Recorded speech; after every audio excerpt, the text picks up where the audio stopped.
So my son and I have been bonding over cleaning the workshop. We've been spending the last hour or two cleaning the workshop. He's officially working for me. So he's 9, by the way, just in case you've not seen him for a while, you don't remember, or you're new. So what I got here is, just very briefly, I'll show you. So that there is in here. Don't know if you can see it. Oh, wrong one. That there is one of those Stanley knife blades. I'm trying to design like a holder, like a titanium knife slash holder thing for it. It's a work in progress. Made quite a bit of progress today. That's the theory. I never came up with that theory. I think my machinist came up with that. It's basically one piece of titanium. So one piece of titanium. So we machine out different sides, and it should hopefully hold the blade. So I'll do more on that another time. Now that little bit of footage was from yesterday, Saturday. It is now Sunday today. Hence the workshop is still empty. Had a bit of a tidy up. I don't know if you remember recently. Last video I did recently was, you probably didn't see it. Big tidy up yesterday. Now I got these. Have a look at this.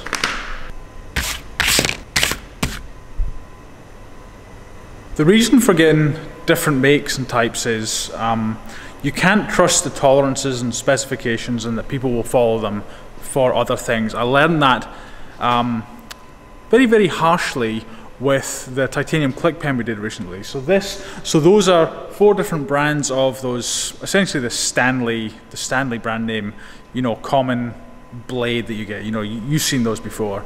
They're sort of internationally recognized. The click pen, the titanium click pen I did, you know, like I listed all the compatible refills, but some of them like cost a bunch of money as well, having to ship out replacement pens, because at least 2 of the pens on that list, the tips were thick. The very, very nib or the tip of the pen refill was too thick and it wouldn't go through the pen. So the other 20 or 30 refills were fine. And you know, it's tough. You know, you kind of want to do right by your customers, and so you're like, oh well, you know, I'll grind out, you know, by hand or drill out another tip by hand and reship you a new pen or whatnot. Anyway, that's my long version of you got to get different brands and things. You can't trust that. You know, they're meant to be 0.6 millimeter thick. I don't know. They might be anything. I'm not sure.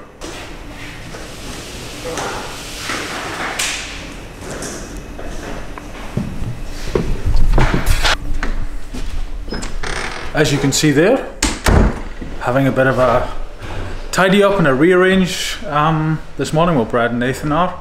I'm doing online stuff.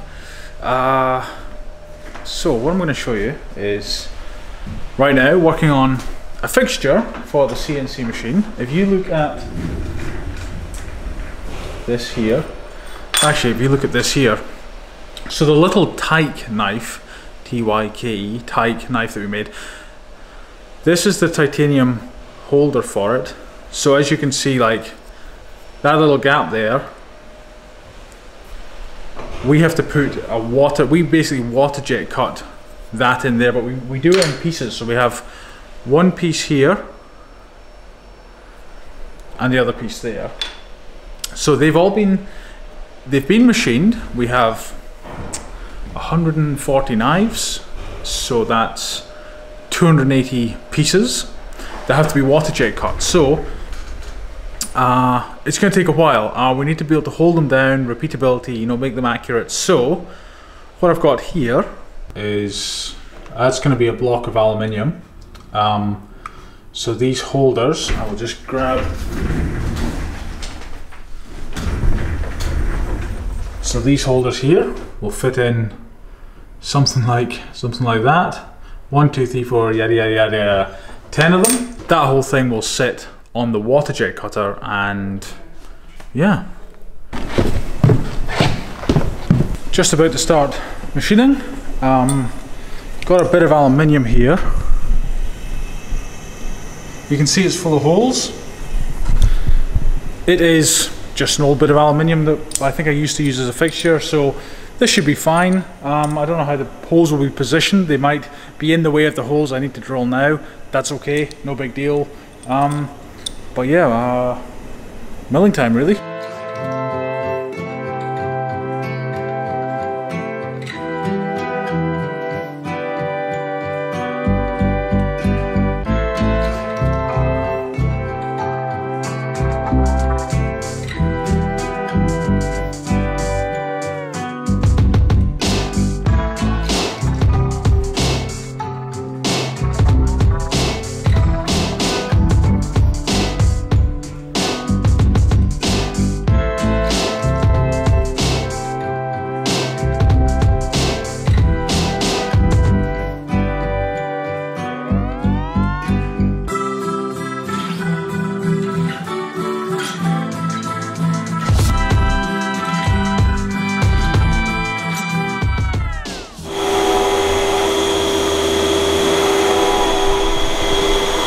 We are around 8 minutes in, about halfway there. Another 8 minutes to go. So today, bunch of stuff. First thing, although you probably won't notice, but I'll tell you anyway. We've moved all the machines, the centrifugal tumbler, small one, the large one, sink, water tray. We've bunched it all down towards this end. And what that has done is, if I go out here, viewing from this end, it means the trailer can sort of bunch right in, and hopefully we can get the forklift in between here when we need it, because sometimes you need to get the forklift in to get rid of the bags of garnet from the water jet cutter. So hopefully that solves that. The other thing is, check this out, new bench. We had the frame already, but it used to be in the corner up there for the sanding machine. If you go back a bunch of videos, I think I showed you a sanding machine. I might have shown it to you. Anyway, we took the top, we took the sanding machine apart. We've got this frame left over, so we got metal and plywood, classic combination for the top of a bench. So solid. Nathan spent pretty much the whole day sorting that out. We got sort of, if you have a look at this, overkill, like angle joints that are like complete overkill, but like bigger is better, I say. And yeah, and we got another bench here. If you got a workshop, you know it's all about the benches. You can never have enough benches. So we've got another bench here and another bench over there. Benches everywhere. It's a dream come true. Anyway. So that's the 10 pockets done. Now we need to, I made them too small, now I need to just skim them out one at a time, you know, so just open them up so that this fits perfectly in. So again, if you watched the video I did last time, I completely screwed it up. The steps I took were too big, and it went from being, the thing I made in that video was, it went from being too tight to too loose. Need to stop that happening on this one, so I just need to skim, and this will go from being, I can keep testing this in between skims, and it will go from being too loose to ideally the perfect size, and then we're pretty much done. Just drill some holes, tap them, and we should be good to go.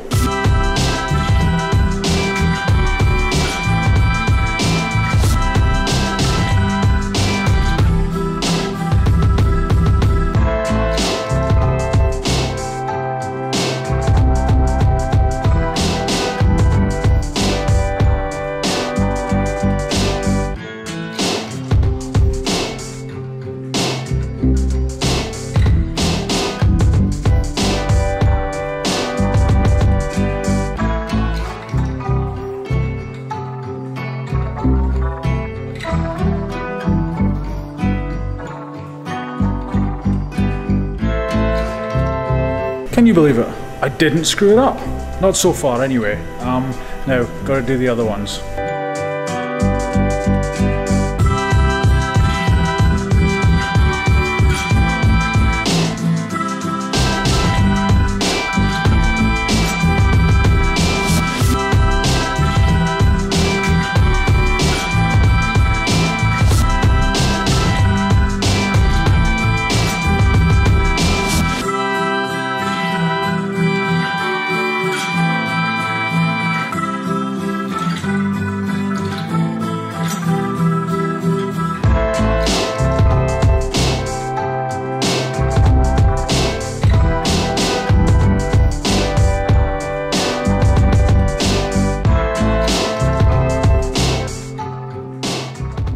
Okay, so I just finished the skimming and I also drilled the holes and threaded them as well, and that's it pretty much. So what we're going to do, pretty much done.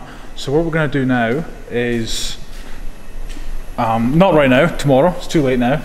We're going to put it in the water jet cutter. It's going to sit on there, something like that, down there, and then we can cut those sort of grooves in there that I showed you earlier. Right now is the first time in a year or so that I've been caught up on projects, maybe even like a year and a half. You know, it's amazing, last December, November, December, got a new employee, Nathan, our first employee, Nathan, and we were like, when he came on, we were 4 to 5 projects behind. I don't know if you've been following along in the videos.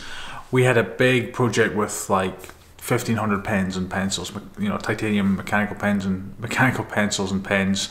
We had like 1,000 of these pill pots. We had 450 or 600 spinners and another 350 or 500 spinners as well. And it took 6 months just to sort of try to get on top of that. So it was like the middle of this year. And you know, but we started having to bring out other projects, and we were sort of trying to keep up with those. And the problem is I've just screwed up so badly, sort of finances and things like that, and sort of, you know, the business, and you know, buying things I shouldn't have, and just making general mistakes. I mean, there's been a bit of unluckiness as well, you know, with you know, using a shipping method that was new to us and losing a significant percentage of those packages, and they were just gone. There was nothing I could do, and I had to replace those packages again, shipping again, and it was just, you know, tens of thousands of dollars, tens upon tens of thousands of dollars. I don't even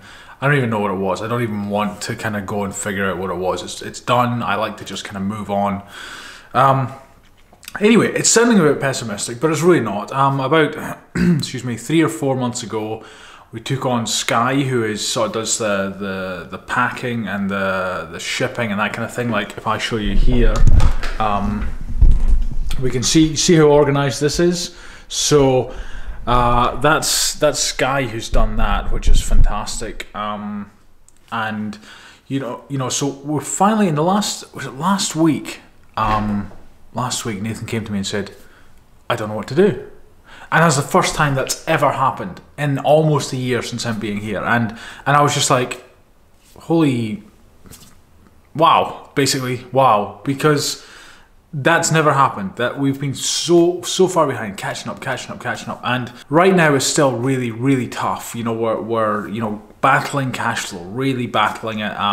Trying to figure out projects, you know, projects that are profitable so we can keep going. And yeah, but excuse me, it's good to sort of finally you know, get caught up. And you know, we're pushing hard again. You know, we've got one knife. We're a little bit late on that, I have to admit, but you know, I'm getting on top of it. We've got another knife that's on Kickstarter right now. I'll put the link below here in case you've missed it. I'll put a link in the video description, should I say. Yeah, so that's kind of a general update. I don't really have anything more right now. It's just a bit of an interesting time. I'll leave you with a quote. It is by Seneca, and he said, "Fate leads the willing and drags along the reluctant."